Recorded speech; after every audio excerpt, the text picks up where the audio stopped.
Hi there, welcome back to another lesson of the Food Hygiene Level 2 training course. Let's get started. In the previous lesson, we talked about the consequences of not maintaining proper hygiene.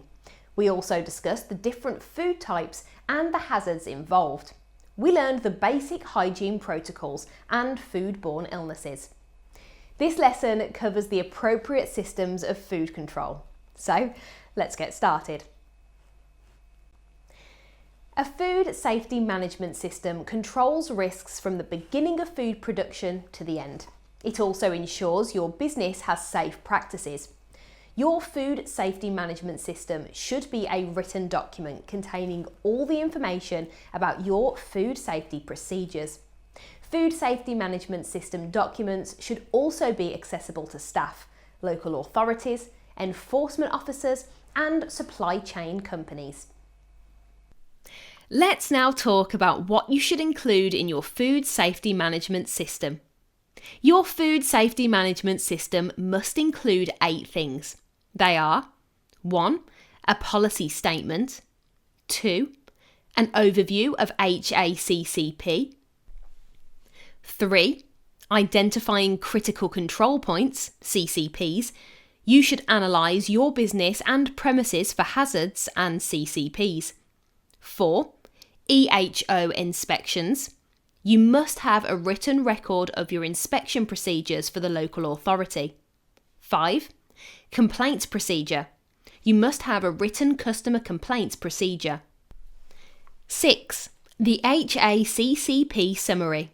You must record all details of food safety and hygiene risks and hazards associated with them.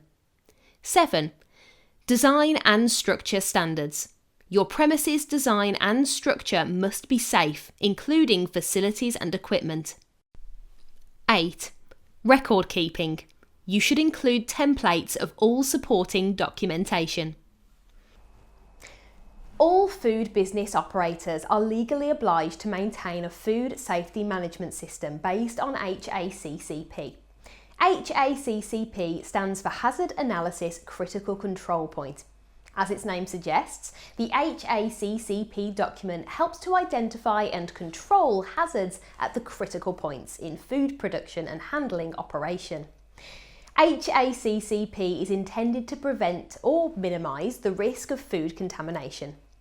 All food handlers are obliged to learn and fully understand the principles of HACCP so that safe food hygiene practices can be maintained at the highest standards possible. The main advantages of HACCP can be remembered using the mnemonic Safe Food. Saves money, avoids poisoning customers, food safety standards increase, ensures you're legally compliant, food quality standards increase, organises your safe food production process, organises staff and efficiency, due diligence defence. We will now talk about how you can implement your HACCP-based food safety management system plan. Let's look at the 12 steps you should follow. Step 1. Assemble your team. Step 2. Describe the products. Step 3. Identify the intended use of the product and its customers. Step 4. Construct a flow diagram to describe the HACCP process. Step 5. Confirm the flow diagram on site. Step 6. Conduct a risk analysis. Step 7.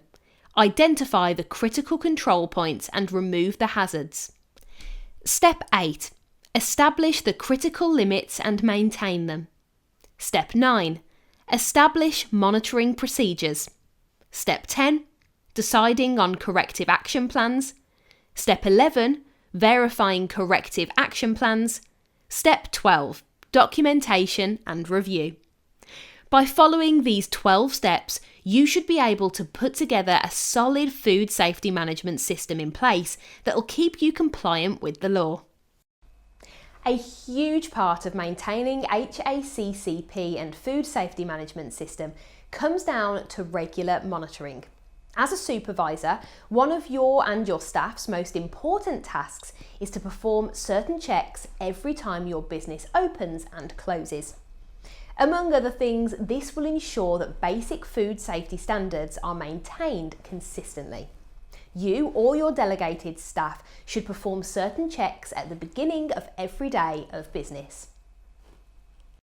You can add checks that are specific to your particular business, but generally they should include checking that cold food equipment such as refrigerators, chillers and freezers are working properly, checking that hot food equipment like ovens, grills and microwaves are working properly, cleaning and disinfecting food preparation areas and equipment, including work surfaces, chopping boards and utensils, having sufficient cleaning and hand washing materials such as soap, toilet paper and dishcloths for your staff and any customers, ensuring that staff have clean work clothes worn over their street clothes if necessary, ensuring that staff are fit for work, meaning they should be free from illness, have good personal hygiene and be sober.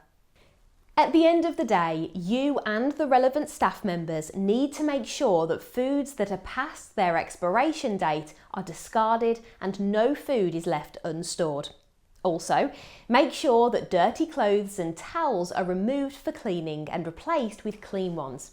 Ensure proper waste disposal as well. A supervisor also needs to establish and oversee the whole system's documentation in even the smallest business. All legitimate caterers must produce relevant documentation on demand as proof of a working food safety management system that ensures the safety of its food. You have reached the end of this lesson. Now you should have a crystal clear idea of how to implement a food safety management system that keeps your customers safe and keeps you compliant with the law. In the coming lesson, we will talk about food poisoning and other illnesses. See you there.